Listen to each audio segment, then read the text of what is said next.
Buenas tardes, les doy la bienvenida a la Casa de América, a la continuación del ciclo América Árabes en América, con la conferencia La presencia árabe en América Latina, la presentación nuevamente del libro del profesor Abdulahed Akmir, coordinador del libro Los árabes en América Latina, historia de una emigración. Hemos empezado este ciclo la semana pasada en la inauguración de la exposición de las obras pictóricas del Museo de Fine Arts de Jordania, en una inauguración que presidió Su Majestad la Reina y en la que participó, lógicamente, la presidenta de esa institución cultural jordana importante.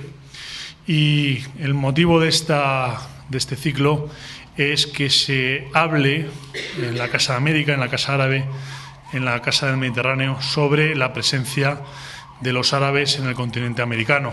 Una presencia que es relevante y que ha ido cogiendo fuerza, sobre todo en los últimos siglo y medio. En el último siglo y medio, el profesor nos podrá instruir mejor. Y, sin duda, es un ciclo importante para nosotros por dos razones. Por precisamente subrayar esa presencia árabe en América, de lo árabe en el continente americano, tanto en Latinoamérica como en Norteamérica, y al mismo tiempo es un ejemplo de colaboración de tres instituciones que formamos parte de la red de casas del Ministerio de Asuntos Exteriores y de Cooperación. Esta tarde, como les he comentado, nos acompaña el profesor Abdulahed Akmir, que es el ponente principal. También nos acompaña doña Rita Beret, que es la consejera cultural de la Embajada de Brasil, que también nos dará su visión sobre este particular asunto. Yo le quiero agradecer, además, públicamente por el magnífico trabajo de coordinación que hace con la Casa de América y con la Embajada de Brasil, que nos permite mostrar lo brasileño, que es tan importante en la Casa de América, que es la casa natural también de Brasil, además de que tenga una sede magnífica, la Casa do Brasil, que el año pasado cumplió 50 años. También nos acompaña doña Nuria Medina, que es la coordinadora de programas culturales de la Casa Árabe, y esta conferencia y este ciclo no hubiera sido posible sin la aportación de la Casa Árabe. Por tanto, también muchas gracias por acompañarnos. Y si te parece, Nuria, te cedo la palabra para que nos des tu opinión sobre este asunto antes de que hable el profesor Abdulahed Akmir. Bueno, muchas gracias, director. Simplemente quería, pues un poco incidir en la importancia de esta actividad, esta iniciativa conjunta, y que de alguna manera viene a completar, a realzar y a dar continuidad a una línea de trabajo que Casa Árabe inició ya hace, pues casi desde el comienzo de nuestra andadura como institución en el 2007. Ya desde aquel momento se creó una línea específica de programación que llamamos Arabia Americana y que precisamente se diseñó con este objetivo, con el objetivo de traer, de hacer visible y poner sobre la mesa elementos culturales, sociales, políticos de la realidad del mundo árabe que tiene que ver con América Latina desde múltiples perspectivas, ¿no? En este sentido, pues desde que se comenzó esta línea hemos hecho infinidad de actividades aquí, allí, en países de América Latina, en Honduras, en El Salvador, en Guatemala, en México, en Argentina, en colaboración con multitud de instituciones locales.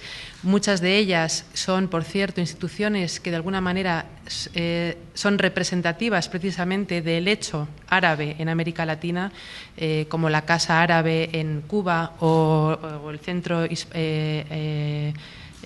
Árabe de Sao Paulo, me parece que es. En fin, hay un sinfín de instituciones con las que hemos ido tejiendo unas redes de colaboración que han dado frutos en forma de programas de cine, de conferencias, ciclos transversales en torno a asuntos económicos, políticos y demás.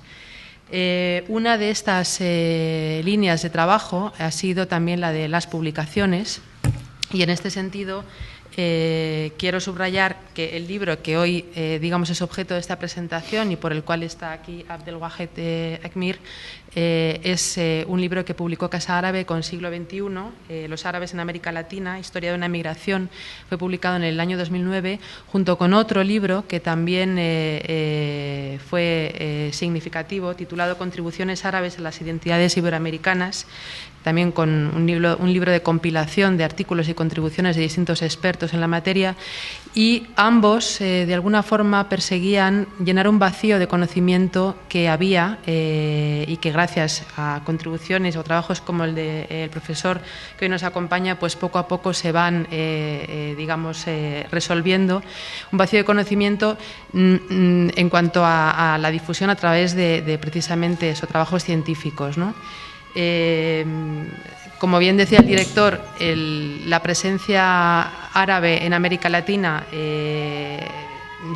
empieza a ser significativa a partir del siglo XIX y, digamos, es importante por muchos motivos, como el profesor nos va a explicar, pero hasta el punto de precisamente poder hablar de eso, de las contribuciones árabes a las identidades iberoamericanas. Es decir, no es simplemente una historia casual, una historia anecdótica, una historia circunstancial, sino que entronca de manera muy firme con lo que es el sustento identitario de muchos países o de todos los países de Iberoamérica, ¿no? Así que nada, creo que quien tiene mucho que contarnos en este sentido es el profesor y bueno, pues yo dejo aquí mi intervención y vuelvo a dar las gracias. El ciclo continúa con muchas cosas, cine, conferencias, aquí en nuestra casa también y bueno, pues esperamos que les guste. Muchas gracias. A continuación tiene la palabra el profesor Abdelwahed Akmir, una breve reseña de su currículum. El profesor es doctor en Historia por la Universidad Complutense de Madrid, es catedrático de Historia Contemporánea por la Universidad Mohamed V de Rabat y director del Centro de Estudios Al-Ándalus y Diálogo de Civilizaciones también de Rabat.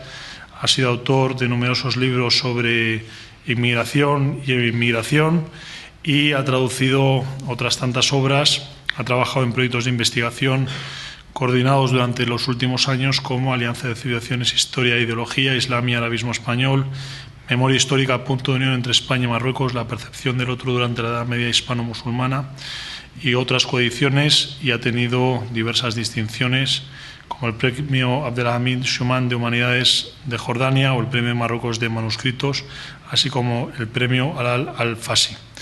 Y profesor, tiene usted la palabra. Muchas gracias.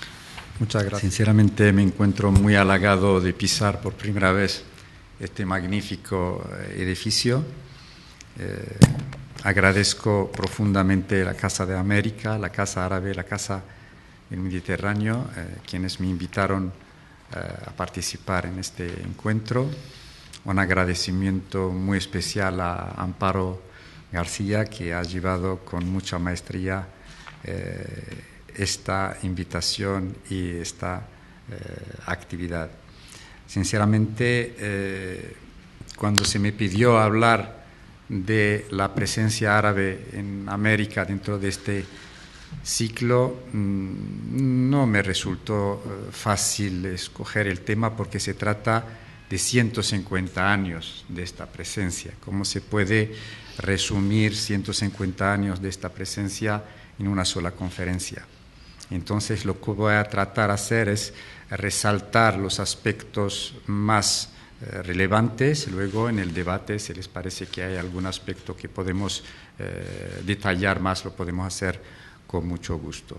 Bien, la presencia árabe en América Latina ha pasado por varias etapas y son diferentes aspectos. Vamos a tratar de abordar un poquito la causa de esta inmigración, el proceso económico, los árabes en la dinámica social, el proceso político, luego los árabes en América Latina después de los atentados del 11 de septiembre y luego los árabes o la primavera árabe y su repercusión en América Latina.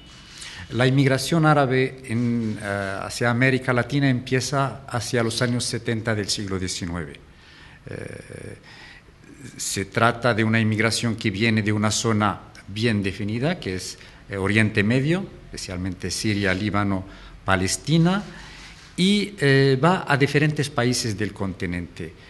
Hace un momento, señora Beret me hablaba de que su tatarabuelo, bisabuelo, porque ella es de la 4ª generación, emigró a Uruguay y luego de Uruguay va a Brasil. Así se vemos el mapa, luego veremos el mapa. Los árabes están, sin excepción, en todos los países de América, los 22 países, tanto del norte como del sur. La cosa que nos llama la atención es la distancia, porque vienen de una zona bastante lejana, vienen del extremo del Mediterráneo, extremo oriente, al extremo oeste o occidente del Atlántico. Y luego no hay afines culturales o económicos o sociales o políticos o religiosos, como es el caso de la inmigración italiana o española. Sin embargo, se produce esta inmigración. Se produce principalmente por causas económicas, porque el Imperio Otomano, del que dependían las provincias árabes de Siria, Líbano o Palestina, se declaró en bancarrota. Hay una crisis económica tremenda, tanto en el campo como en las ciudades, y a la juventud no les quedó más remedio que buscar vida en otros horizontes. Y hay elementos hasta cierto punto que nos pueden acercar porque escogieron países más que otros. El caso de Brasil es muy representativo porque el emperador de Brasil, Pedro II, visita Siria en los años 70 del siglo pasado, invita a la juventud y empieza la gente a emigrar a Brasil. Luego ya tenemos estos inmigrantes que llegaron también a hacer la América, como todos los inmigrantes, motivados por algunos peregrinos que iban a la Tierra Santa y que les hablaban del interés que puede tener las Américas por algunos productos de Tierra Santa, como crucifijos, como rosarios. Por eso ellos, cuando llegan a las Américas, llegan con sus productos locales. Llegan como mercaderes ambulantes, llevando esta producción, crucifijos, rosarios, algunas rosas, que se llaman rosas del embarazo, para ellos que curan la esterilidad, agua del río Jordán, son cosas que ya vendían al comienzo, y hasta comienzos del siglo XX ya la inmigración desde el punto de vista cuantitativo es una inmigración modesta. A partir de comienzos del siglo XX ya se produce la oleada más importante de la inmigración, porque la inmigración árabe a América, a toda América, el peso cuantitativo es de 1900 a 1930. A partir de 1930, este peso cuantitativo se debe a los descendientes. Pero las razones hasta comienzos de siglo son razones económicas.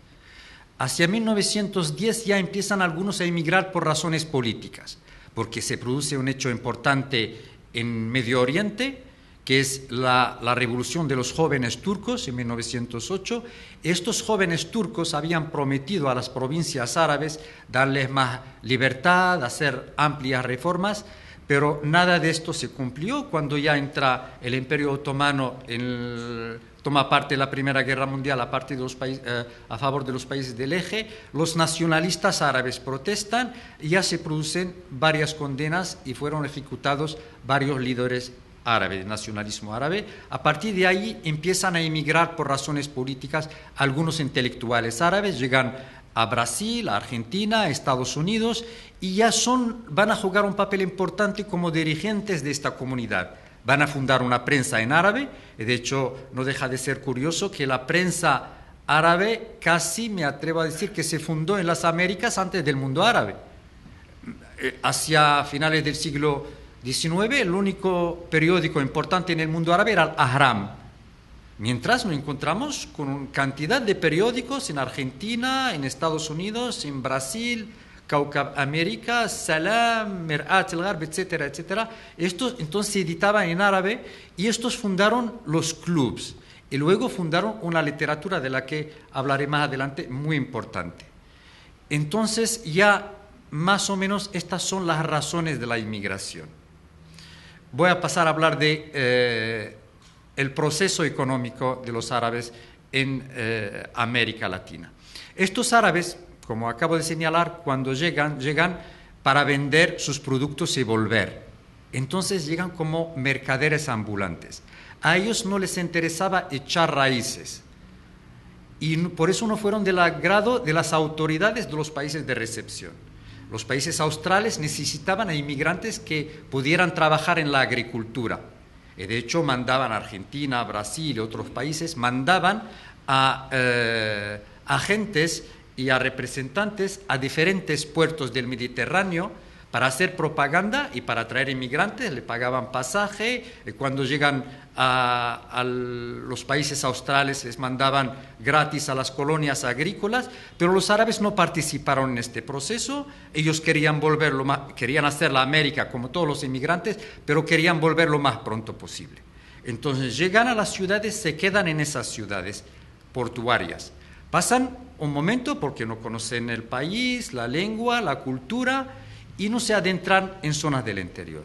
Pero pasado el tiempo ya empiezan a llegar a ciudades del interior, siempre como mercaderes ambulantes, mercachifles, como se llama en Argentina, que llevan el cajón, el cache, o en Brasil se llama el mascate, la caja, luego veremos en las fotos lo que llevaban.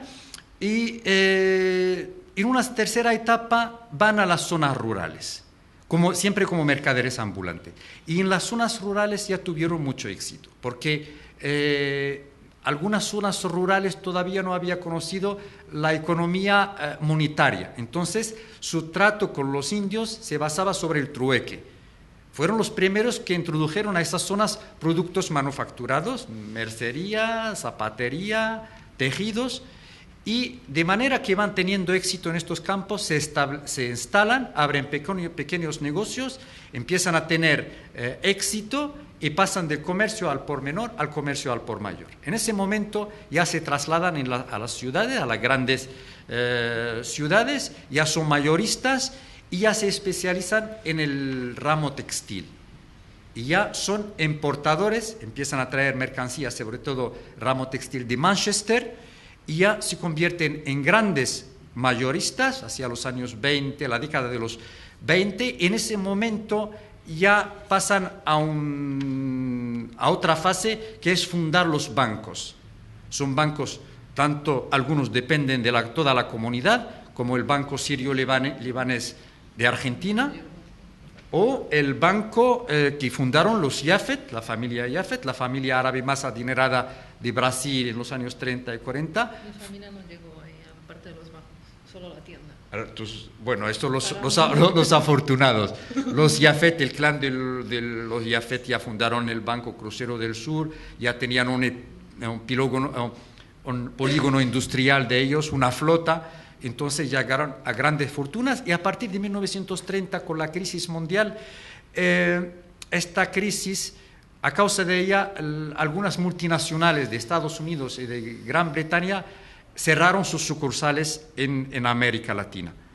Y los gobiernos de América Latina pusieron leyes restrictivas para proteger la economía nacional, y en esos momentos los árabes se proyectan en la industria, especialmente la industria textil, porque la situación ya ayudaba, porque había muchas materias primas, lana, lino, cueros, etc.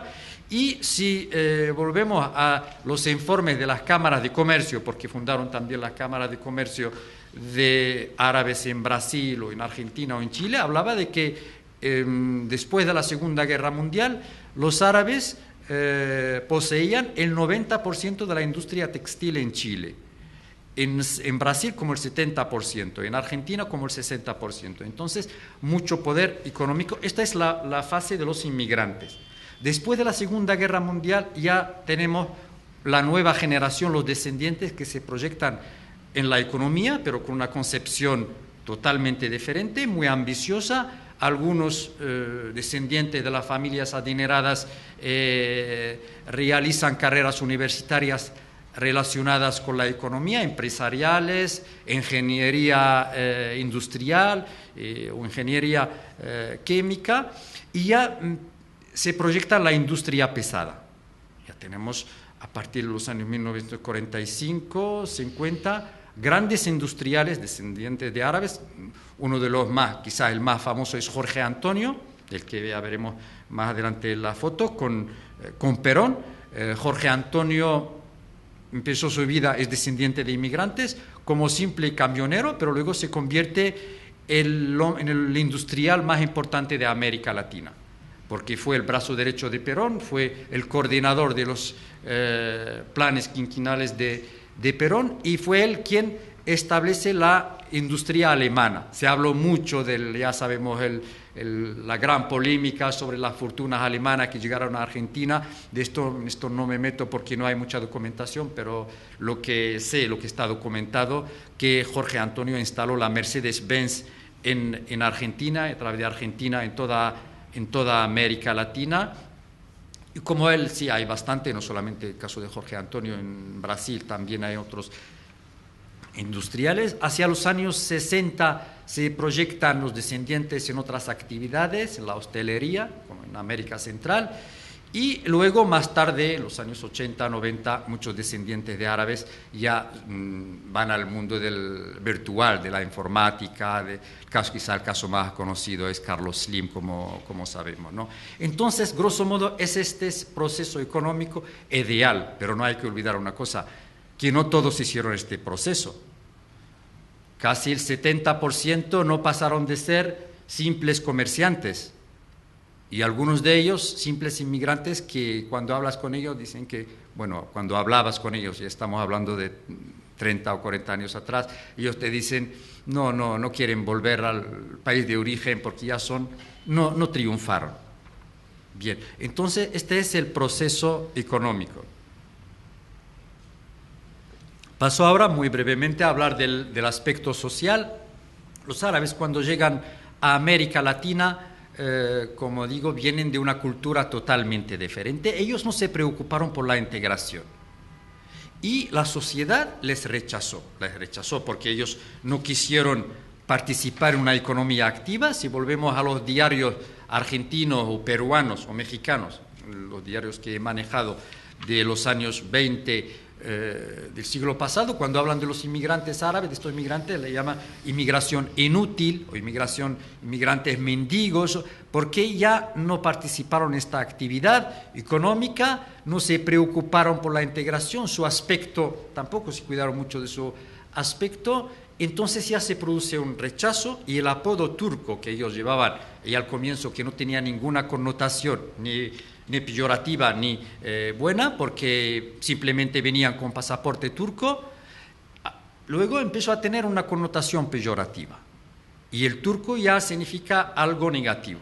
Esto hasta los años 30 del siglo pasado, y a causa de este rechazo social, hasta, me atrevo a decir, rechazo de la sociedad de la cafetería, ellos van y fundan sus propios clubes, sus propias asociaciones, donde podían escuchar música árabe, comer comida árabe, jugar la taule y otros juegos árabes. Entonces estos clubes eran al comienzo para autoprotegerse, pero con el paso del tiempo y haciendo fortuna se convierten en medios de comunicación con la sociedad austral. Ya llegan a fundar grandes clubes como el Club Palestino en Chile, el Club Honor y Patria en Buenos Aires, el Club Sirio o el Club Libanés en Sao Paulo, y a través de estos clubes ya empiezan a invitar las personalidades de los países de recepción que pueden facilitar la integración de los árabes. Son clubes sociales, pero también fundaron clubes benéficos, asociaciones benéficas para ayudar a los recién llegados, y también clubes deportivos, como por ejemplo un club que aparece solamente para practicar gimnasia en 1917, que es el Palestino, y con el paso del tiempo y hasta la actualidad es un equipo de primera división en el campeonato que juegan con la camisa que es la bandera de Palestina, o el club el Sirio de baloncesto en Brasil, que varias veces ganó el campeonato intercontinental, o el Montelíbano. Entonces ya estos clubes ya llegan a estas categorías, también hospitales. El hospital sirio-libanés en Argentina, que al comienzo era para ayudar a los enfermos árabes que llegan contagiados de alguna enfermedad, luego ya tenemos hospitales de gran envergadura. Hace 4 o 5 años Lula da Silva estaba hospitalizado en el hospital sirio de Sao Paulo, creo, ¿no? Sirio-libanés, ¿no? Ya luego lo veremos en la foto. Entonces, luego esta efervescencia social que ellos tenían no dejaba indiferente a nadie, y mucho menos a los literatos. Vemos que los grandes señores de la literatura del boom hablan de ellos. Hablan de ellos y hablan de este barrio de los turcos. El barrio de los turcos en Buenos Aires, en la calle Reconquista, era todo un mundo. La calle de los turcos en Macundo, en la obra de García Márquez, como lo descifra, cuentos de Eva Luna, de Isabel Allende, este personaje luchador, Riyad Halabi, un comerciante honrado, y ahora incluso en las telenovelas, en Los Culebrones, ya vemos esta imagen que yo he visto hace unos cuantos años una telenovela que se llama Los Plateadores o algo así, que pasaba en la televisión española, que habla del personaje del turco, y siempre es la persona luchadora, la persona honesta y hábil comerciante también. Algunos también de los descendientes de árabes, literatos, quisieron conmemorar el recuerdo de algún antepasado, y también como Jorge Asís, el novelista argentino que escribe una novela excelente sobre su abuelo, Don Abdesalim. Otros novelistas, no puedo mencionarlos a todos, pero ya están presentes también en la literatura. Luego estos inmigrantes árabes, ahora si hablamos de la literatura del boom o de los descendientes de árabes, escribieron en portugués o en español. Pero lo que no se sabe, pero probablemente Casa Árabe hay gente que lo ha estudiado, que ellos renovaron la literatura árabe escrita en árabe.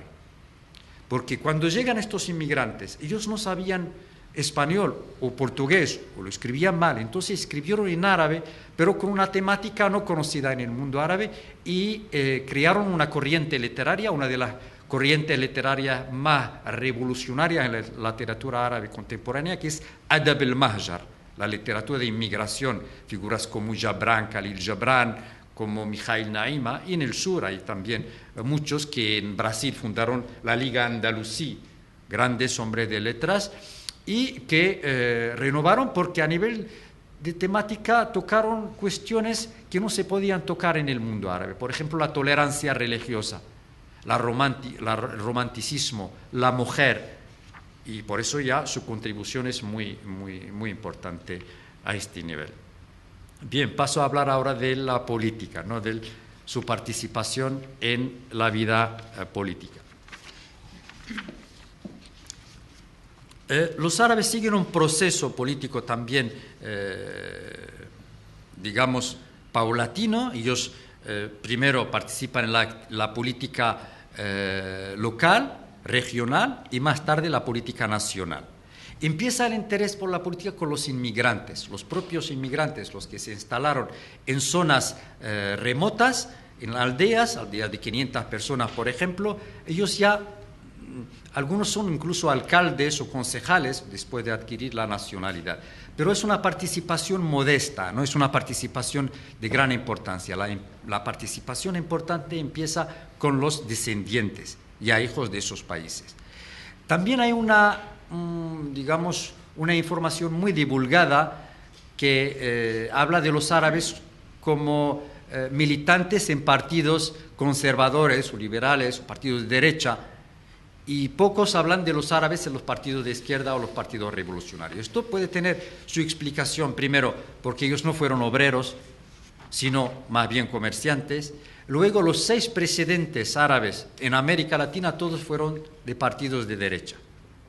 Efectivamente, desde comienzos de los años 40 del siglo pasado, ya tenemos senadores, gobernadores, diputados de origen árabe. Incluso en Colombia hubo en 1941 el primer candidato con posibilidades de ganar en las elecciones presidenciales, que es Rafael Turbay, del Partido Liberal. Era candidato, pero contra pronóstico, según la información de la comunidad árabe, fue derrotado por considerarse, o porque sus rivales los consideraban turco, entre comillas, ¿no? Sin embargo, en la misma Colombia, el primer árabe que llega a la presidencia en América Latina es del clan de los Turbay, es Julio César Turbay, en 1978. Aparte del clan de los Turbay, en Colombia hay otro clan en la derecha muy importante, que es el clan de los Hatim. Francisco Hatim fue presidente del Senado y su hija, hasta hace muy poco, hasta me parece 2005-2006, fue presidenta del Parlamento de Colombia, y no deja de ser curioso porque es la primera mujer árabe, incluso en el mundo árabe, que llega a ocupar la presidencia de un parlamento. En Argentina pasa lo mismo. Coincide esto con el peronismo. Cuando Perón funda el Partido Justicialista, él le interesaba pactar con una fuerza nueva, porque quería hacer lo mismo que Irigoyen hizo en 1916 con el Partido Radical, con los españoles y italianos, con los hijos de españoles y italianos. Ya sabemos que la primera vez en América Latina que la clase media llega al poder es en 1916 con la Unión Cívica Radical, con el gobierno de Hipólito Yrigoyen. Entonces, Perón veía en los árabes lo mismo que miraba o que veía Irigoyen en los hijos de españoles y italianos, pacta con ellos, y ya hay una presencia impresionante de árabes en el partido peronista y en los gobiernos de Perón. Y Perón ya era muy amigo de los árabes y necesitaba también de su dinero, de los árabes, y tenía una frase muy graciosa cuando decía que los árabes tienen tres pasiones: la política, el juego y las mujeres. Entonces ya admiraba mucho a los árabes y su participación en la vida política. No puedo extenderme más en esta cuestión, voy a pasar a hablar porque ya, ¿cuánto tiempo tengo en la conferencia, señor director? Lleva usted hablando 15 minutos, tranquilo. Sí, no siempre. mucho que decir, con lo cual. Muy bien, pues yo ya tengo la presión del tiempo, no quiero aburrirles mucho. Bien, entonces, pero los árabes tuvieron una presencia importante también en los partidos de izquierda y en los movimientos sindicalistas. Voy a dar solamente algunos ejemplos. En el mismo país, en Argentina, ya tenemos, cuando ya ellos ingresan en la universidad, hay líderes de estudiantes de ascendencia árabe. Uno de ellos es Fernando Nadra. Fernando Nadra en 1941 fue elegido presidente de la Federación de los Estudiantes Argentinos. Ya sabemos lo que representaba la universidad en aquel entonces, durante la época de la dictadura militar. Ya sabemos que en Argentina se produce la gran reforma universitaria en 1918, ¿no? En la Universidad de Córdoba, y Fernando Nadra estudiaba en la Universidad de Córdoba. Luego se proyecta en toda América Latina, y siempre es impresionante, yo lo digo a los estudiantes, que el Córdoba del 18 fue 50 años antes de mayo de 68 en Francia. La gran reforma en la universidad, cuando se abre la universidad a la clase media, a la clase humilde. Entonces los árabes se aprovechan de esta situación, y ya tenemos figuras como Fernando Nadra en diferentes países del continente.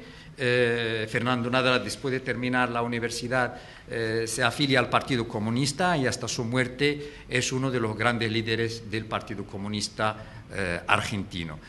Pasa lo mismo en la misma época en otro país, por ejemplo en Ecuador.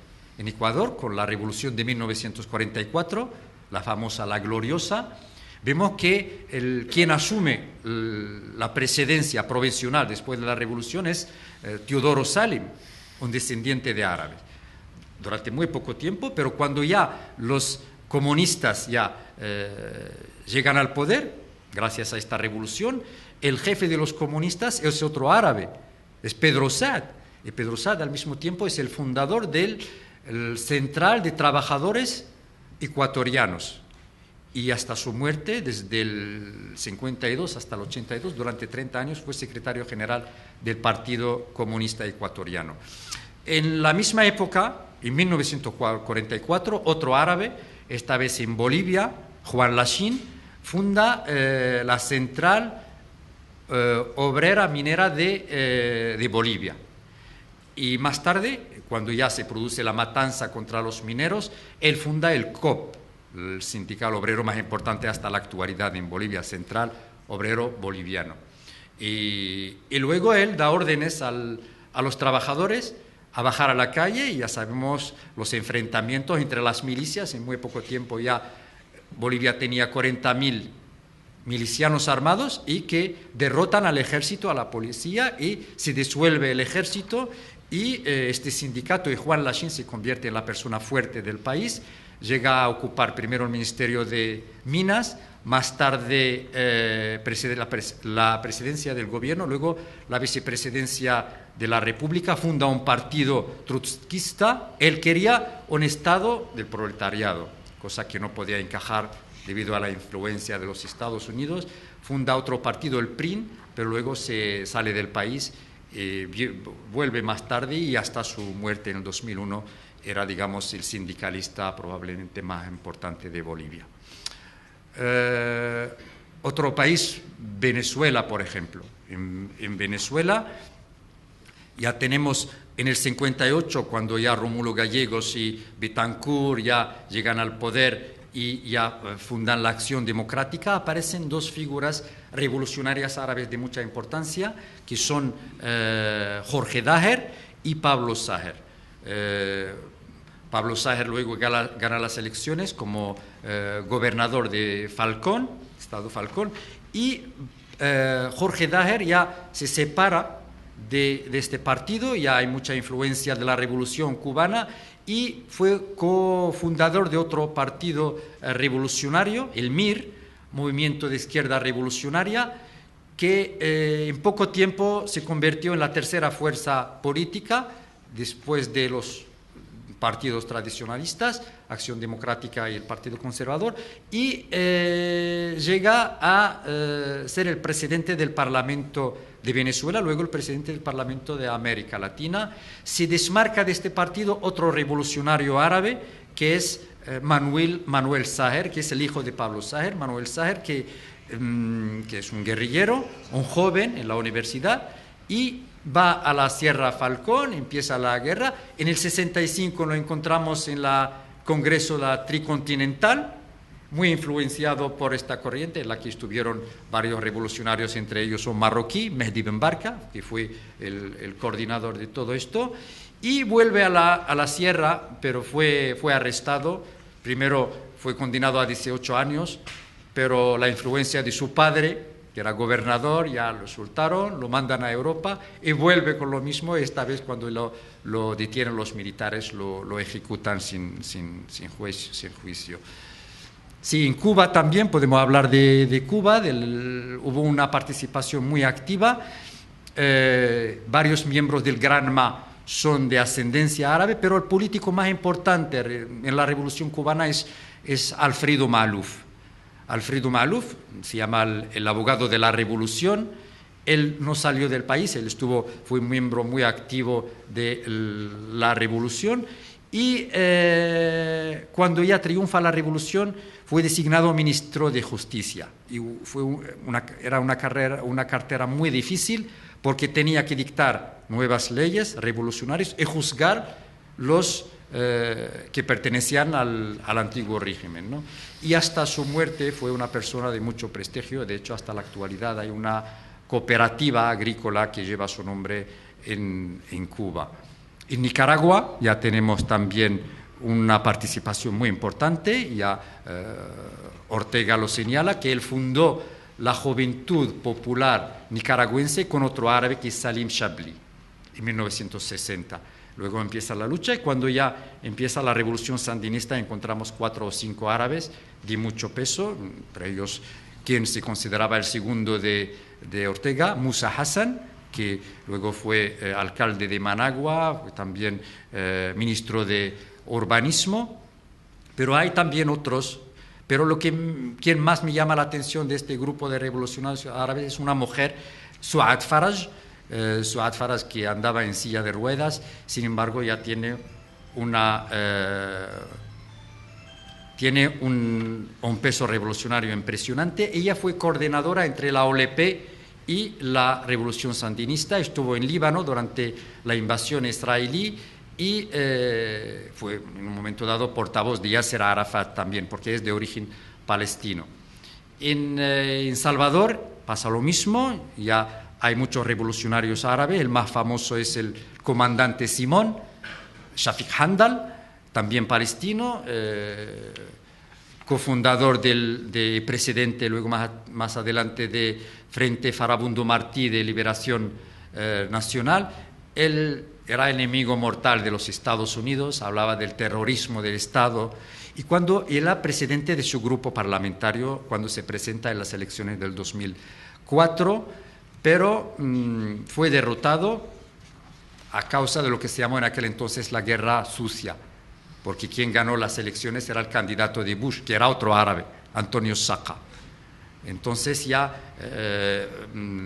Shafiq Handal nunca reconoció estos resultados, y el clan de los Handal es un clan muy importante también de los revolucionarios. Farid Handal fue también un líder, el hermano fue un líder muy importante en el Partido Comunista, y Daniel Handal, el tercer hermano arquitecto, fue asesinado por la extrema derecha. No sé si me queda algún otro país, son ejemplos que doy. Sí, pero en Argentina no se me escapa hablar de otro proceso que me resulta interesante, está relacionado con los montoneros. Cuando ya Perón está en Madrid, en su exilio, ya sabemos, la juventud peronista empieza a moverse, y el fundador de la juventud, el cofundador de la juventud peronista es otro árabe, Inbar el Qadri. El Qadri funda la juventud peronista, luego funda el Ejército Peronista de Liberación Nacional, y venía como cuenta en su biografía a entrevistarse con Perón frecuentemente, y después del golpe de Estado del 76, todos los peronistas y otros revolucionarios ya fundan los montoneros, y en los montoneros, aparte del Qadri, hay muchos descendientes de árabes. Podemos hablar del responsable de los servicios de inteligencia de los montoneros, Ronnie Haydar, y el clan de los Haydar también es un clan revolucionario. Sus dos hermanas, Mirta y Adriana, fueron secuestradas y asesinadas. Otro también revolucionario árabe es Ismail Salame, que fue asesinado en una emboscada. También el último es Jorge Ubaide, que falleció hace un par de meses, en enero pasado, y fue gobernador, hasta hace 2 o 3 años, fue gobernador de Santa Fe. Otra revolucionaria árabe responsable de la zona de Mendoza es Ronnie Ahwaji, que vive actualmente en Tucumán. Y por último voy a cerrar este aspecto político con el caso de Colombia. En Colombia también hay una presencia revolucionaria importante, en las FARC primero, pero luego en el movimiento M-19. En el M-19 destaca sobre todo Álvaro Fayad. Álvaro Fayad, hasta su muerte, era el presidente de M-19. Bueno, fue asesinado en una emboscada, y fue él quien lleva las negociaciones de Madrid con las autoridades colombianas, y durante su presidencia ya se produce este triste acontecimiento terrorista contra el Tribunal Supremo de Bogotá. Bien, creo que de este aspecto ya paso a hablar de otro elemento. Sí, lo que quiero decir que entre los árabes había torturados, pero también torturadores. Encontramos una presencia importante también en los golpes de Estado que los militares llevaron a cabo en América Latina. El caso de Venezuela no deja de ser representativo. Cuando ya el golpe de Estado contra el general Medina Margarita, uno de los golpistas es Antonio Daher, que fue designado luego jefe supremo de la Marina venezolana y más tarde inspector general del ejército venezolano. Lo mismo en Argentina, cuando ya el golpe de Estado del 55 contra el general Perón, uno de los jefes de este golpe de Estado es otro árabe, el brigadier Ramón Ibrahim. Y el último golpista árabe en Argentina fue Mohammed Ali Zainuddin contra el gobierno de otro árabe, de Carlos Menem. Entonces ya están en toda la política, izquierda, derecha, sindicalismo, los militares, como todos los ciudadanos de cualquier otro país.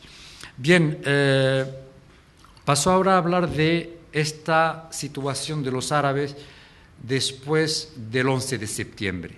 ¿Qué pasa después del 11 de septiembre? Fue una gran confusión y se confundía en América Latina entre el árabe musulmán y el árabe no musulmán. Ya sabemos que la mayoría de los que emigraron no eran musulmanes, eran cristianos. Pero ahí hubo una gran confusión entre árabes musulmanes, árabes no musulmanes, entre musulmanes árabes y musulmanes no árabes.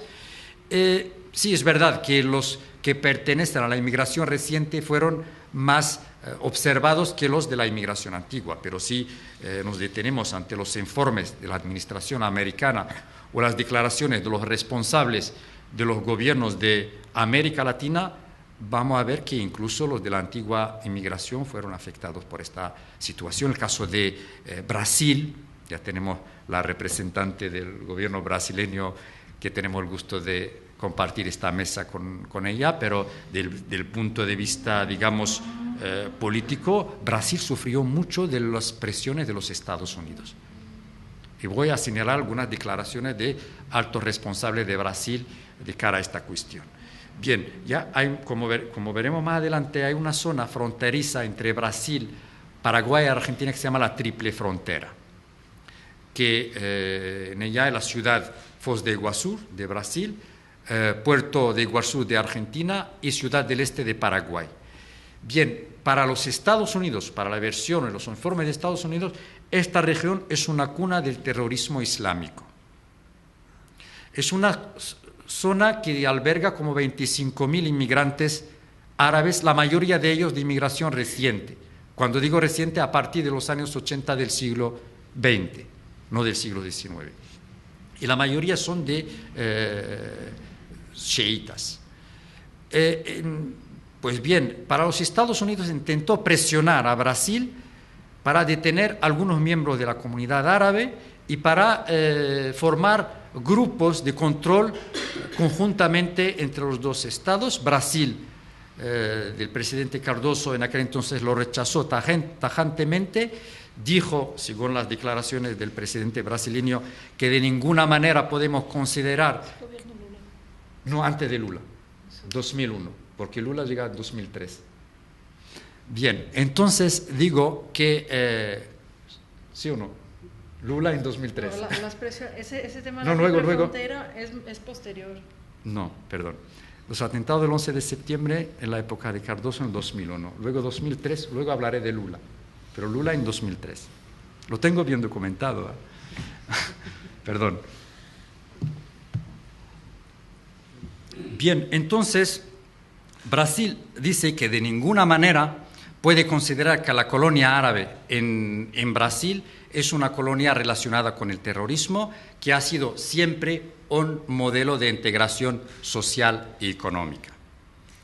Y que cualquier acto en contra de esta comunidad es un acto racista.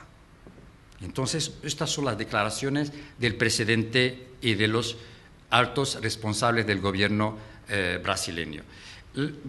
Claro que Estados Unidos no dejaba de presionar, y cuando ya llega el gobierno de Lula da Silva en 2003, ya la situación se acentúa aún más y el ministro del Interior de Lula da Silva hace una declaración que no gustó nada en Estados Unidos cuando dijo que la zona de Triple Frontera es más segura que la propia Washington, en lo que se refiere al terrorismo islámico.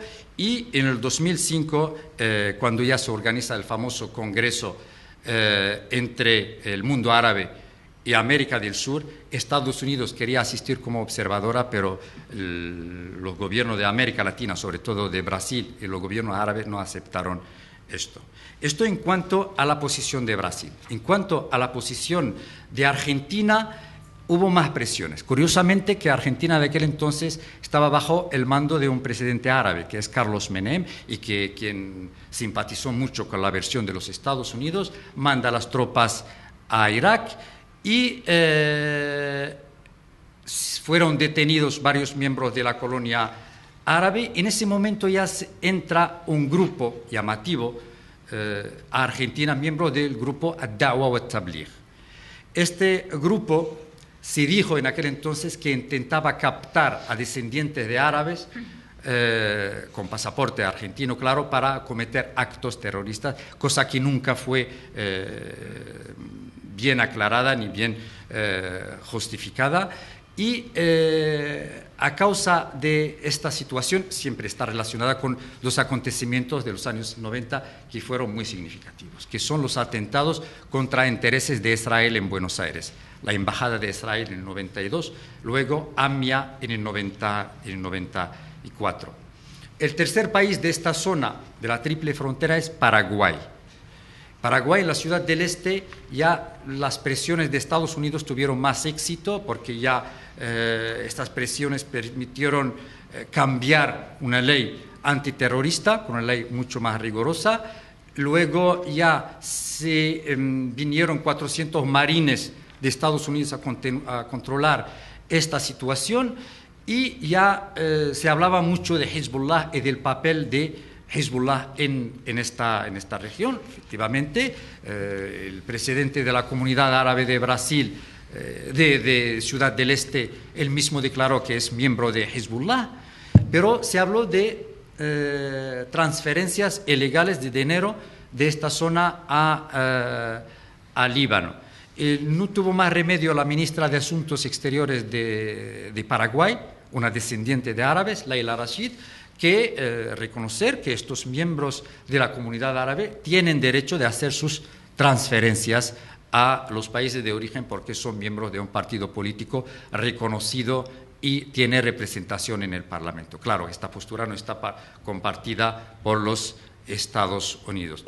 En el 2008, cuando ya Fernando de Lugo gana las elecciones en Paraguay, designa a un descendiente de árabes en el Ministerio de Asuntos Exteriores, que es Alejandro Hamid, una persona conocida por el apoyo a la causa árabe. Él escribió libros sobre Palestina y cosa que enfadó mucho a los Estados Unidos. Alejandro Hamid se le prohibió entrar a Estados Unidos y montar un avión norteamericano. Y luego se habló de que él, cuando ya ejercía de embajador en Líbano, había otorgado visados a miembros de Hezbollah para venir a la triple frontera.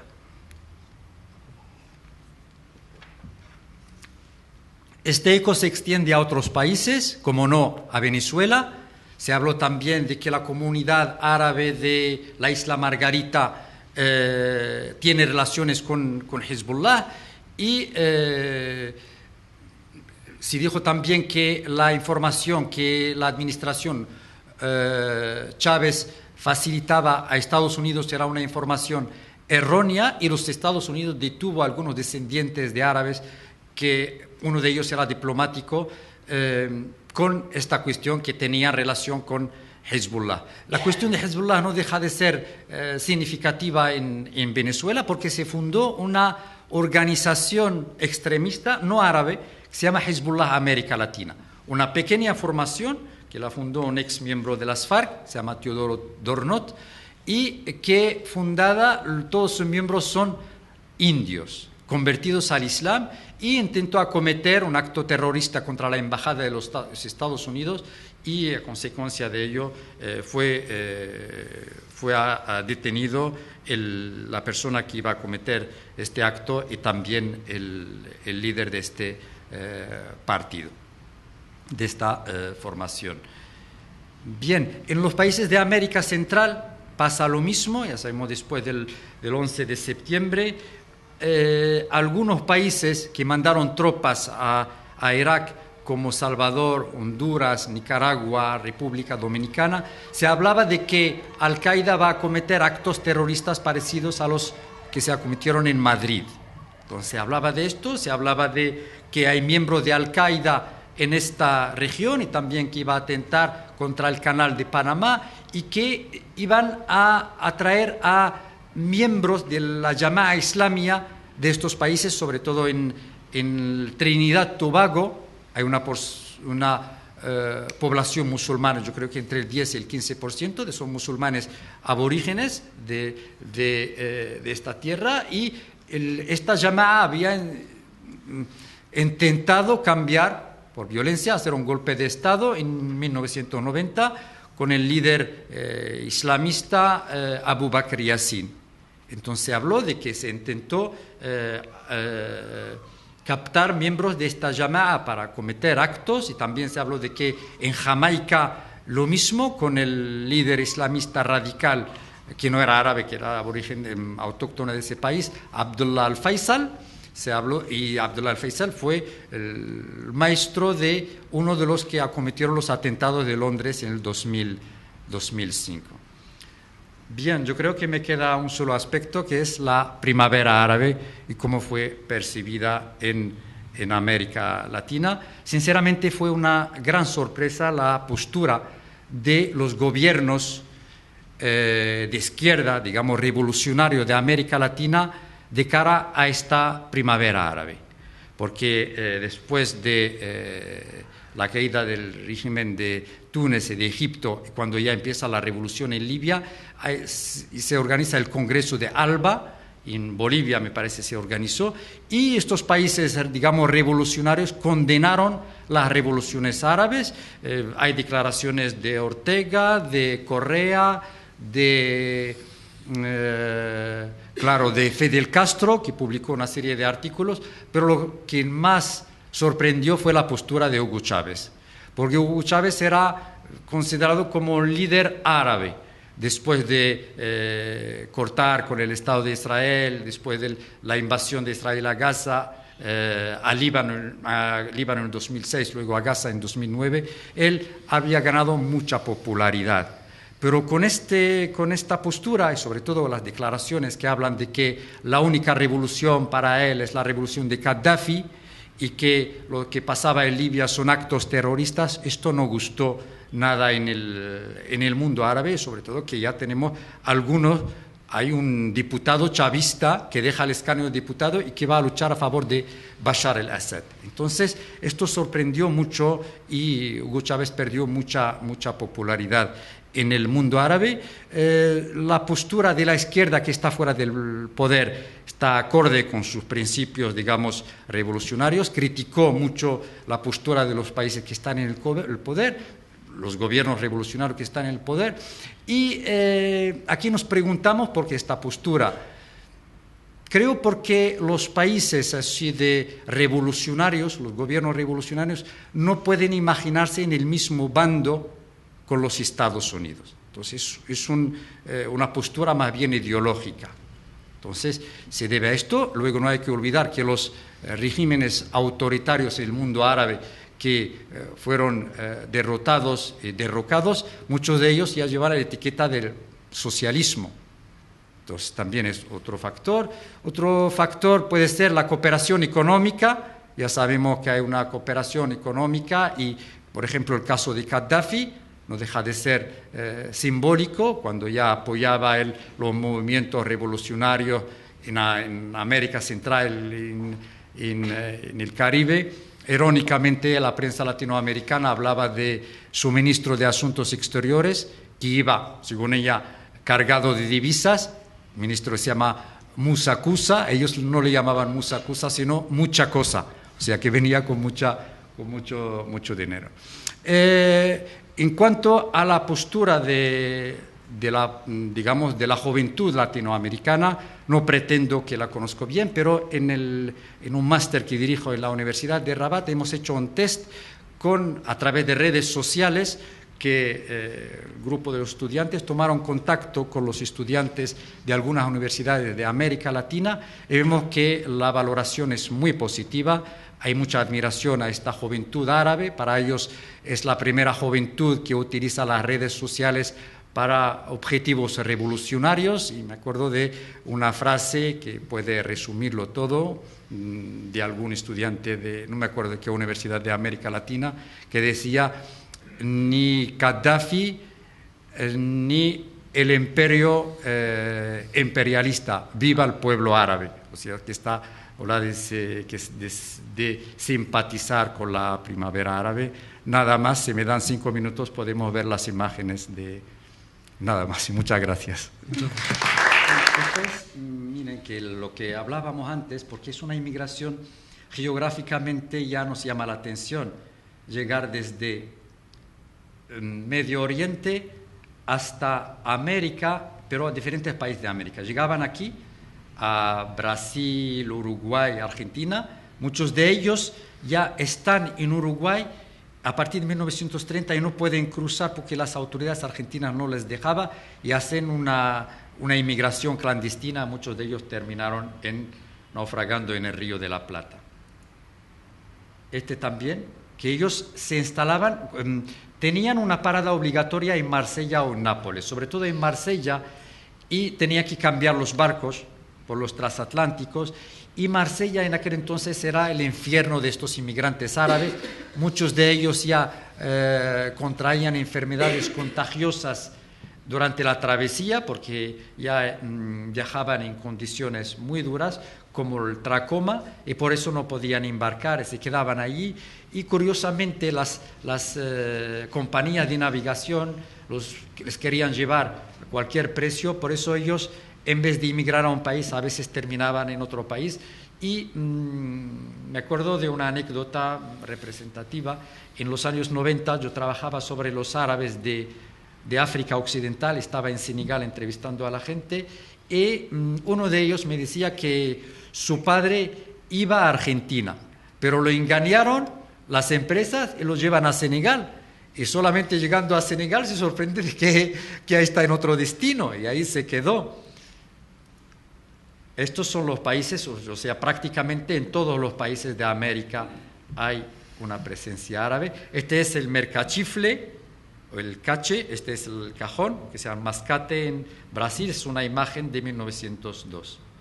Esto ya los árabes cuando ya se establecen como comerciantes al por mayor.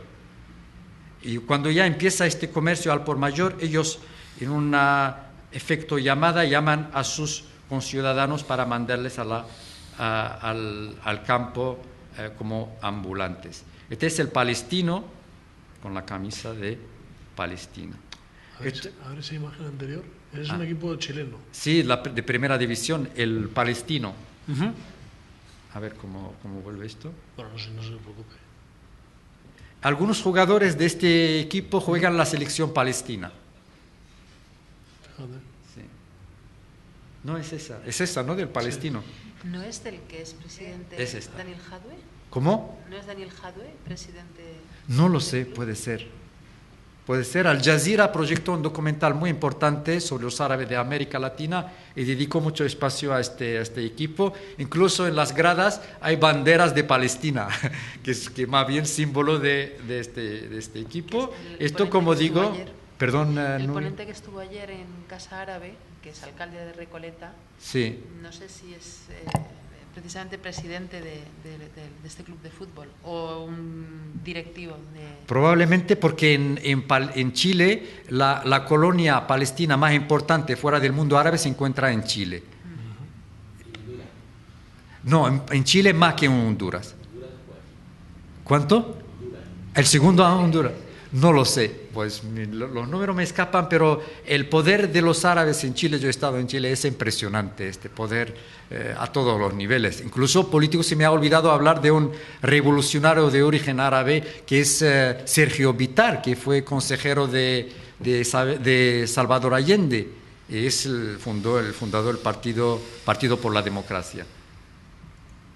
Esta ya, cuando estos clubes ya llegan a una cierta categoría, ya ven que estos son todos inmigrantes, no son descendientes, pero ya son inmigrantes adinerados. Esta es una familia pobre, por eso hay que aclarar que no todos los inmigrantes hicieron fortuna. Es una familia árabe que viene y que está en algún país de América.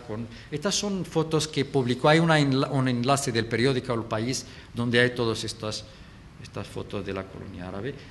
Ya vemos las tres generaciones, el patriarca, porque siempre la sociedad patriarcal, el padre, el hijo, el que nació, y luego la tercera generación. Este es el Hospital Sirio-Libanés de Sao Paulo. Sí, solamente hablando de deporte, que algunos destacaron y nadie sabe que son de origen árabe. En el fútbol también, el más representativo es Mario Zagallo, que es el único que ganó la Copa del Mundo como entrenador dos veces como jugador. Es Dizahli, Está también clubes de la sociedad árabe con sus diferentes generaciones. Este es Jorge Antonio Perón, que fue también coordinador general del plan quinquenal del 47 del general Perón. Es en Honduras, el Carlos Flores Facuse, si ustedes son hondureños, es la familia árabe más importante de Honduras, son palestinos, porque en América Central, aparte de Honduras, Salvador, el resto de los países del Caribe, muchos de ellos son de origen palestino. Carlos Menem, son los 6 presidentes, Turbay, Saca y Jamil Mawad y Abdullah Abu Karam. Sí, hablando del clan de Abu Karam, es un clan muy importante en Ecuador. El tío Asad Abu Karam es el fundador del partido de concentración popular, es un partido populista. Él se presentó 3 veces a las elecciones, Asad Abu Karam, pero nunca pudo ganar porque él había nacido en Líbano, no, pero sin embargo, fue durante muchos años presidente del Parlamento de Ecuador. Esta es la imagen de Hugo Chávez antes de la primavera árabe, gracias Chávez, que hubo mucha simpatía con él, y la foto de Hassan Nasrallah. Él se comparaba mucho con Hassan Nasrallah. Esta es una imagen muy representativa porque la juventud en el mundo árabe, esta es una revolución, en la manifestación de la revolución yemení, que el Che Guevara sigue siendo un símbolo para los revolucionarios árabes. Hay otras imágenes, vemos las chicas con el burka y levantando la foto del Che Guevara, quiere decir que estas revoluciones árabes de ninguna manera tenían una tendencia religiosa en sus comienzos. Gracias, Tomás. Bueno, se escucha, ¿verdad? Bueno, gracias, profesor, por su larga explicación. Yo pensaba hablar más de mi familia, pero si usted ya temas de política externa brasileña, yo como representante del gobierno brasileño no puedo dejar así. Tengo que comentar también. Ese fue un tema muy importante de nuestra política externa durante los primeros años del gobierno Lula.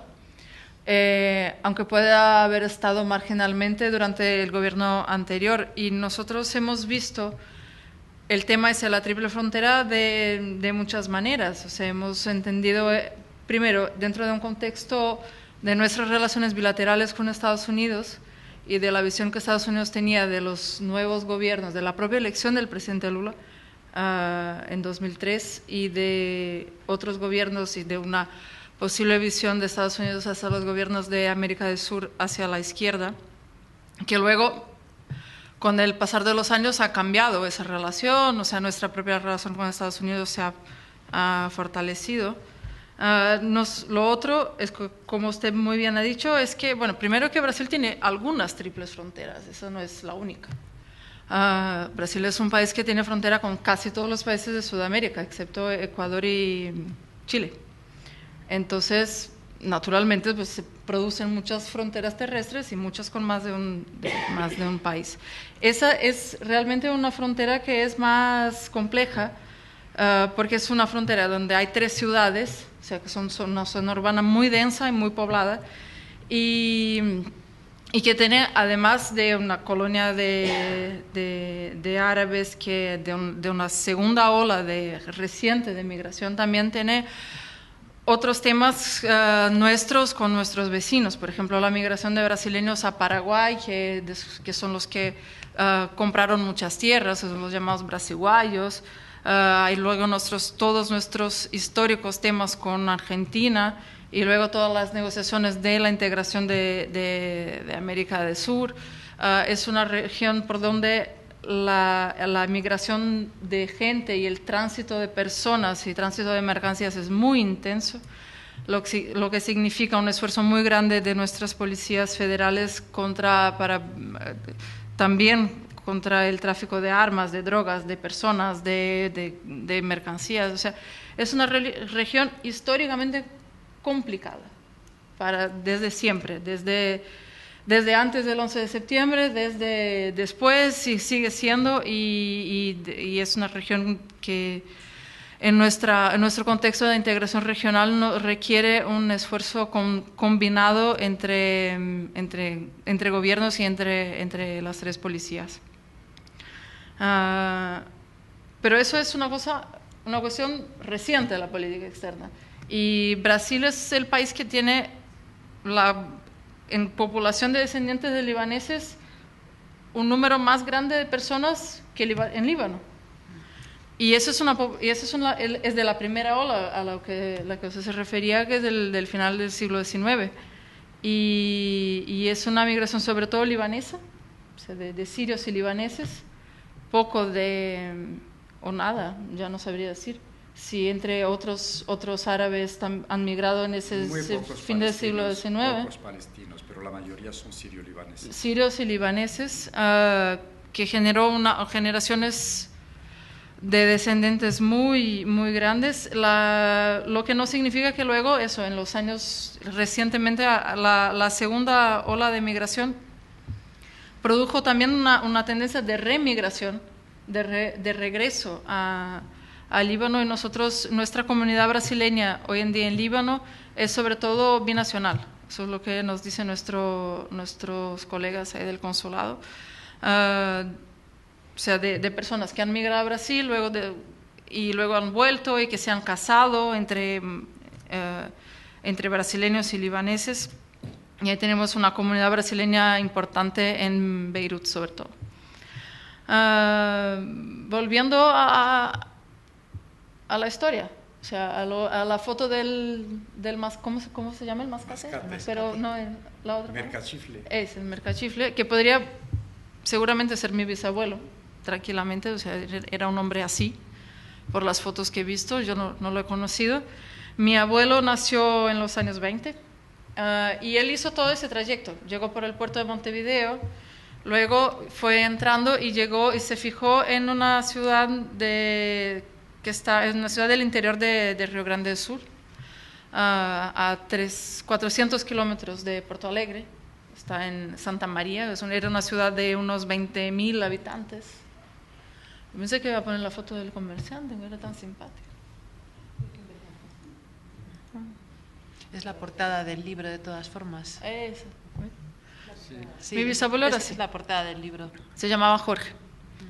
Y mi abuelo Emil ya nació en los años 20 en Santa María y tuvo otros 4 hermanos, y de todos los hermanos, de los 5, solo uno ha seguido la carrera del padre y ha sido comerciante toda la vida. Luego, o sea, mi bisabuelo ha abierto una tienda y él siguió. Los demás fueron a la universidad. Mi abuelo es arquitecto, uno de sus hermanos también, otro es dentista y otra es mujer, lo que en los años 30 significaba no necesitar estudiar.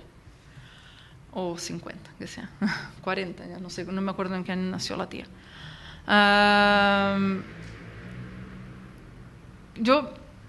Hay cosas que, siendo de una familia árabe, uno entiende que son muy normales y que luego cuando ves las otras familias, ves que no, que son eso es una característica nuestra. Y luego, cuando llegué a España, empecé a describir cómo funciona mi familia y la gente me dice, pero así son las familias españolas. Por lo cual mi primera pregunta es la tesis que voy a lanzar, si la familia española es una familia mora. Porque una cosa porque, por ejemplo, lo que hace mi familia es, todos tienen que vivir juntos. Mi abuelo construyó el edificio donde viven, mi abuelo lo construyó de arriba abajo para que viviera su madre, él y sus hermanos, cada uno en su piso, y todos juntos. Y eso está en el concepto de familia, que luego, o sea, la familia de mi padre no es así, y luego muchos no son, es que el concepto de familia es un concepto de familia expandida, que considera a tus primos y tus tíos, o sea, son toda la familia, todo es familia, y son igualmente cercanos, y la gente vive junta y se consulta en las decisiones importantes. Mi abuelo no toma ninguna decisión que sea mínimamente importante sin consultar a sus hermanos, y él tiene 90 años. Y eso yo encontraba que era, o sea, yo crecí así pensando que eso era bueno, así son las familias. Y luego la gente me empezó a decir que no, o sea, no, aquí... No, la familia patriarcal es un fenómeno que ellos llevan con ellos. Hemos visto la foto, tanto los que hicieron fortuna como los que se quedaron pobres y a este clan familiar. Incluso los que se proyectan en la política, puede tomar decisiones a nivel público, pero en casa el padre tiene que tomar la decisión. La familia patriarcal se ha respetado mucho, incluso a nivel de casamiento, a nivel de cosas, digamos, personales, pero no puede no consultar con el patriarca si se va a contraer matrimonio con... Si vas a comprar un piso, Sí. si vas a Sí, casarte, si te vas puede de tomar viaje. una decisión a nivel gubernamental, pero en casa el padre tiene que... Y bueno, o sea, luego yo me di cuenta que en otras culturas y tal, la gente considera a su familia su padre, madre y hermanos, y por ahí va. O sea, y en mi casa no, o sea, primos, tíos, abuelos, o sea, todos son familia igualmente cercana. Y cuando yo comento eso con españoles, pues me dice, pues así son las familias españoles. De otros tiempos, sí. Bueno, Entonces, esa es mi pregunta. O sea, las costumbres españolas están tan marcadas por la presencia árabe. Bueno, yo no soy quien para hablar de la costumbre española, yo no puedo hablar de la costumbre árabe, pero lo que me resulta también significativo, yo le doy una interpretación socioeconómica, porque el patriarca cuando emigra, él se instala y fue él quien empieza como mercader ambulante, como es el caso de su abuelo. Él ya hace fortuna, empieza a llamar a otros. Entonces este poder económico siempre está relacionado con el papel social, porque él es quien da dinero, quien les ayuda, y siempre ellos lo respetan. Y ya sabe usted, como en Líbano, por ejemplo, un pueblo determinado, la mayoría de la gente ya tiene un cierto parentesco, o por lo menos son de la misma religión. Entonces, cuando vienen ya se mantiene esta relación, pero esto ya, yo diría, con el paso del tiempo, a partir de los años 40, con la segunda generación ya no es así. Es así con los inmigrantes, cuando ya estos inmigrantes están en vida. Y sobre todo ya estos árabes, como sabe usted. Pero el flujo de dinero intrafamiliar es una cosa impresionante. Sí, pero mire, con el paso del tiempo ya ellos no se casan entre ellos al comienzo, pero luego a ellos les interesa también abrirse hacia la sociedad austral, se casan, se contraen matrimonios con otros grupos étnicos. El caso de Argentina es muy representativo, aparte es un caso que yo he estudiado muy detalladamente. Ellos buscan, cuando ya hacen fortuna, buscan relacionarse con la aristocracia. Con la aristocracia argentina. Es una aristocracia empobrecida que pierde el poder económico, pero mantiene el rango social, digamos los criollos, lo que se llaman en Argentina los criollos. Entonces hay un casamiento de interés. El árabe tiene dinero, pero no tiene rango social y le interesa integrarse. Mientras que el argentino, digamos las grandes familias, Sanchorena o Cabeza de Vaca o las familias tradicionales, ya les interesa porque ya el peso del dinero no lo tienen ellos, no está en la tierra, sino está en la industria, en el comercio, que está en manos no solamente de los inmigrantes árabes, de los inmigrantes en general, digamos lo nuevo rico. Entonces se produce este casamiento y debido a ello se diluye el papel de la familia patriarcal. No digo que desaparece, pero con el paso del tiempo ya los patriarcas desaparecen, una desaparición biológica, y los descendientes ya no tienen, incluso ellos no frecuentan tanto la comunidad árabe. El caso de su familia no deja de ser un caso muy representativo e interesante, pero muchos de ellos incluso evitan el contacto con el resto de la comunidad, porque lo consideran hasta cierto punto obstaculizador para la integración. Entonces hay de todo, solamente con el paso del tiempo. Luego, cuando hablamos de la sociedad en América Latina, no es el caso de la sociedad en Europa. Ahora estoy estudiando más bien el caso de los inmigrantes árabes en Europa, y ya veo que son sociedades totalmente diferentes. Sociedad francesa o belga o alemana es una sociedad donde la tradición social es muy fuerte. Mientras que el caso de los argentinos, al comienzo del siglo XX, todos eran extranjeros. Por eso se dice que los argentinos son los hijos de los barcos. La mayoría, Cuando preguntabas, por ejemplo, a los inmigrantes hace los años, incluso cuando estaba yo en Argentina en los años 80, tú preguntas a alguien, ¿argentino hijo de quién? Siempre ya, y los españoles ya son los gallegos, los italianos son los tanos, los árabes son los turcos, los judíos son los polacos o los rusos. Entonces ya es una metamorfosis y una aluvión de razas, ¿no? Es el caso de... Por eso la integración ha sido más fácil. Yo quería preguntar una cosa que tiene que ver con lo que estabais también comentando. El hecho de que la mayoría de los grupos que emigran a Iberoamérica son libaneses, sirios y palestinos, me imagino que tiene que ver con que son los países donde las minorías cristianas son mayores, ¿no? Son minorías relativamente grandes y hace que vayan a esos... a países de América Latina y no tanto a países, digamos, de cultura anglosajona, ¿no? A Norteamérica. Y en ese sentido también, de alguna forma, eso tendría que ver con el hecho de que se traslada o se transportan patrones y modelos culturales que nada tienen que ver con la religión, sino el hecho de la familia extensa como un hábito o como una forma de, digamos, de parentesco o de práctica social es cultural y no tanto de adscripción religiosa, ¿no? Sí, pues bien, el factor religioso yo no lo he mencionado porque es un factor secundario, pero ha tenido que ver también con la inmigración. La inmigración, la razón principal es económica, política, pero también religiosa. No hay que olvidar que cuando empieza esta inmigración, en los años 70 del siglo pasado, se produjo en Líbano un acontecimiento muy grave, que son los enfrentamientos entre los maronitas y los drusos en Monte Líbano, con miles de muertos, y el Imperio Otomano acentuaba esta discriminación en contra de los cristianos.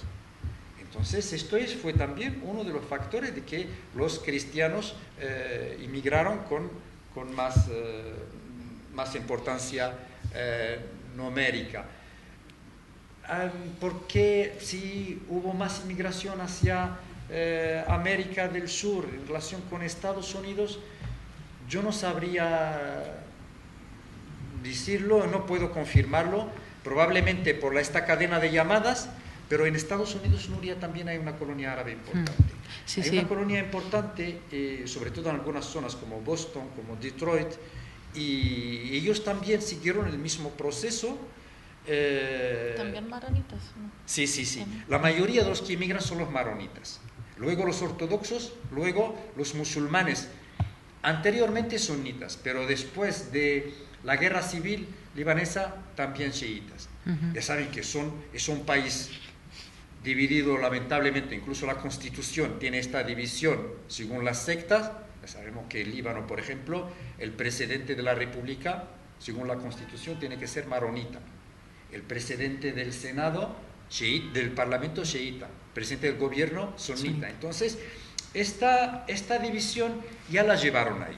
Es lamentable y la vivieron a comienzos de la inmigración. Era una cosa de verdad chocante, pero yo lo puedo atestiguar relacionando entre la historia y la memoria. Cuando llegué en el 85, creo, a Buenos Aires, ya tenía un cuestionario para realizar, fue el tema de mi tesis doctoral sobre los árabes en Argentina, y ponía encuestas para realizar una tesis doctoral sobre los árabes en Argentina, y la distribuí en la misión maronita de Buenos Aires, y la rompieron y la tiraron. ¿Quién te ha dicho que nosotros somos árabes? Nosotros no somos árabes, porque coincidía con una situación muy difícil en Cercano Oriente. Luego tú vas y hablas con un musulmán sunita y te dice, ¿dónde vas ahora? Voy a entrevistar fulano de tal. Te dice, cuidado, es maronita, o cuidado, es chiita. Entonces ya estos problemas ya los llevaron con ellos. Es una situación que, por suerte, los descendientes no las vivieron. Los inmigrantes, cuando llegan los intelectuales, los nacionalistas árabes, ya saben que los nacionalistas árabes fueron como musulmanes y cristianos. Ellos no se interesan por la religión. Y es una cosa que se puede admirar en estos dirigentes de la comunidad árabe. Ellos no se interesan por la religión. En el 80 y Y en esa época yo entrevistaba a un señor que era presidente de Fe Árabe América, que se llama Ramiz Chakra. Y yo le pregunté, ¿y su religión? Y me dice árabe. Entonces yo vuelvo a repetir la pregunta. No, su religión. No, árabe. No quiere, algunos ya llegan a este nivel, pero otros ya hay una... Y cuando surgen los problemas en Medio Oriente, ya la reproducción se produce enseguida en otro país. Sí, el caso de Brasil también no quiero dejar de mencionarlo. Habla usted, sí, que la colonia libanesa en Brasil probablemente es más importante que lo que hay en Líbano. Hasta hace poco, todos los veranos, se reúnen los parlamentarios de origen libanés que están por el mundo. Y el número de estos parlamentarios es el doble de los miembros del Parlamento libanés. Y en Brasil, yo creo, entre el 10 y el 15% de los miembros del Parlamento son de origen. Sí, y esta pasión que tienen por la política es sorprendente. Probablemente porque ellos no podían ejercer como políticos en sus países de origen, que vienen con este afán también, cuando encuentran ya democracia y ambiente propicio para el desarrollo de sus actividades políticas, se proyectan en la política.